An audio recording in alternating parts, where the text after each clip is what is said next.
Dear voters of Marine Parade GRC, McPherson SMC, and fellow Singaporeans, good evening. Wan Shang Hao. Selamat datang. Waalaikum. The journey towards the First World Parliament and the Workers' Party desire to empower your future are closely related. The connection is Parliament.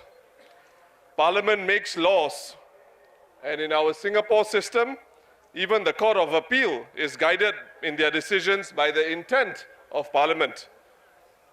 What is a bill? A bill is the draft of a law that is presented to Parliament for debate.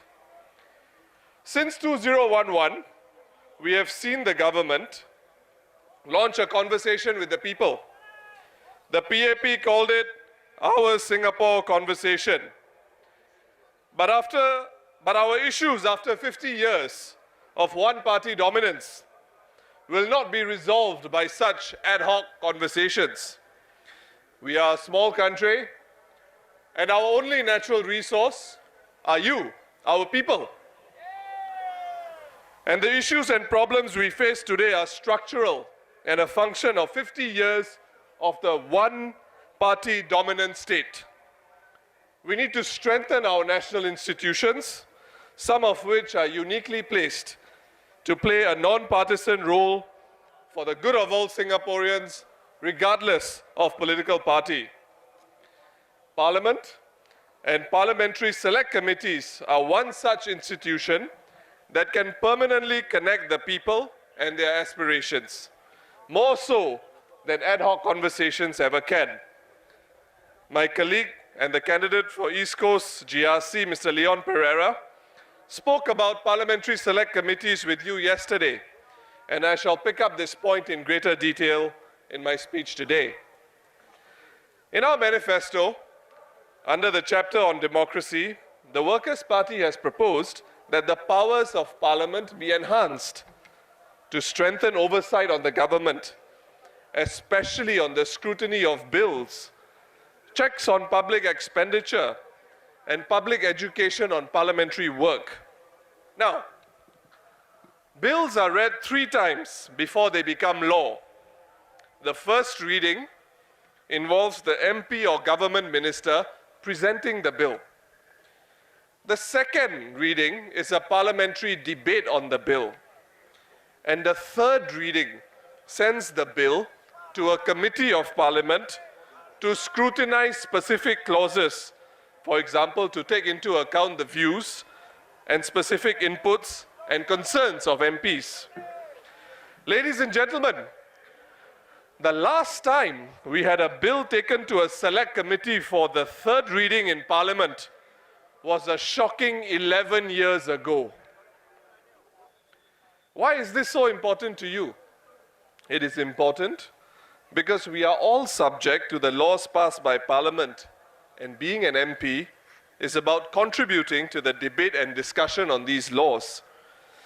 During the last session of Parliament on the 17th and 18th of August last month, the PAP presented 8 bills to be passed into law. Quite a large number for one session of Parliament. 8 new laws for our country. 1 out of the 8 concerned human biomedical research.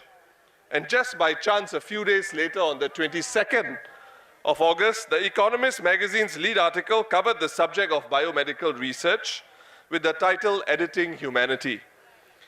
The article talked about a new technology called CRISPR that would make it possible for doctors to, for example, put the right cancer-hunting genes in our bodies. But the same technology can also be used to make to-order babies, where you can choose the color of your baby's eye and even the gender of your baby. More importantly, the article observed that society must bear the burden when it is right or wrong to move into a certain direction on biomedical research. And that, most importantly, a lot of debate is necessary because of the implications of these research advances. Back in Singapore, on the surface of things, the principle behind our biomedical research bill was not controversial. The bill simply sought to regulate biomedical research. But some of the research it covers involves work such as introducing human cells into an animal before it's born, and even introducing human cells into the brain of an animal. As you can tell, this research can potentially be quite controversial. Even the PAP minister who participated in the debate on the bill admitted that the issues were complex and technical. As the PAP have a supermajority in Parliament, the bill was passed in spite of the Workers' Party decision to abstain in favor of voting in favor of the bill. We abstained because the bill was not sent to a select committee so that each clause could be intensively looked at, and for doctors and scientists to be called to Parliament to provide expert input. One of the clauses even provided the minister powers to exclude any biomedical research from the bill. So wide were the powers conferred to the minister. But are MPs even suitably qualified to comment and debate on such highly technical bills? And more than that, why are we rushing our laws through? Ladies and gentlemen, while we should always explore the boundaries of science, the Workers' Party is of the view that we should not as a society ignore the ethical implications of what we make into law. We must also ensure that appropriate checks and balances are in place on the type of research that is conducted in this country. Parliamentary select committees are uniquely placed to give meaning to a rational, respectable, and responsible brand of lawmaking in Singapore for the next 50 years. Unfortunately, we do not use Parliament as often as we should to fully understand and debate policies, and more importantly, explore the trade-offs of policy decisions and share them with Singaporeans as we move to empower their future. Ladies and gentlemen, this was not the only time the Workers' Party made a call for a new law to be looked into more intensely by a select committee. The Remote Gambling Bill allows Singapore pools to offer online gambling as part of its buffet of gambling options.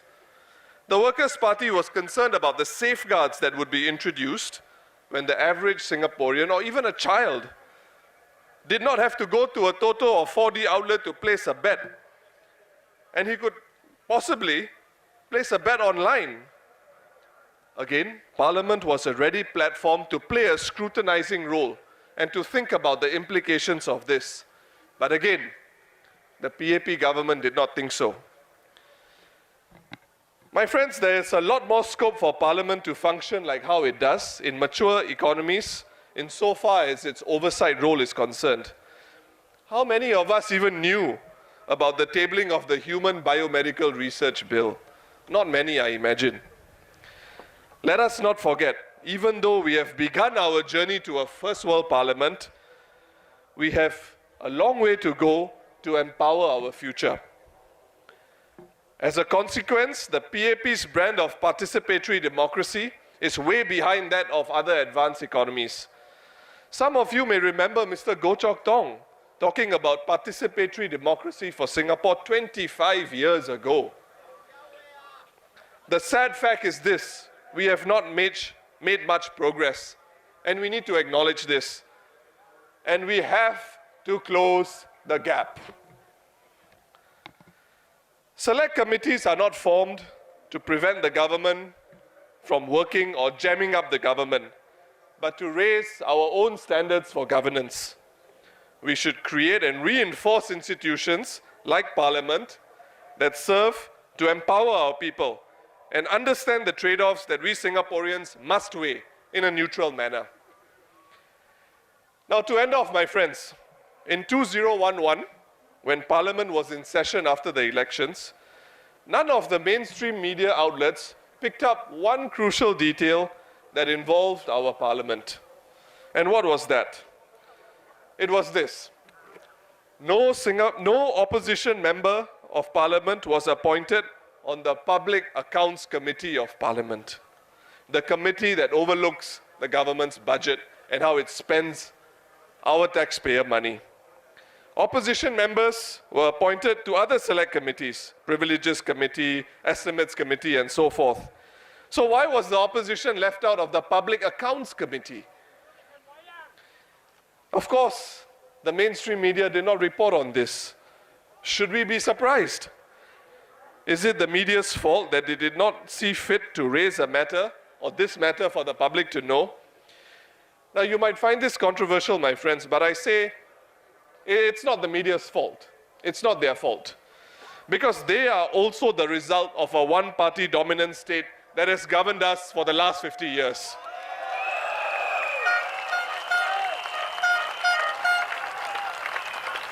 And that is why it is so important for us to empower our future by increasing the strength of the parliamentary opposition in Parliament.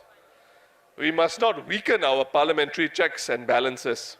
Instead, we should promote a parliament, encourage a parliament that is more encouraged with the common man in a rational, respectable, and responsible way. Vote for the Workers' Party. Empower your future. Thank you. Terima kasih. Nandri. Thank you.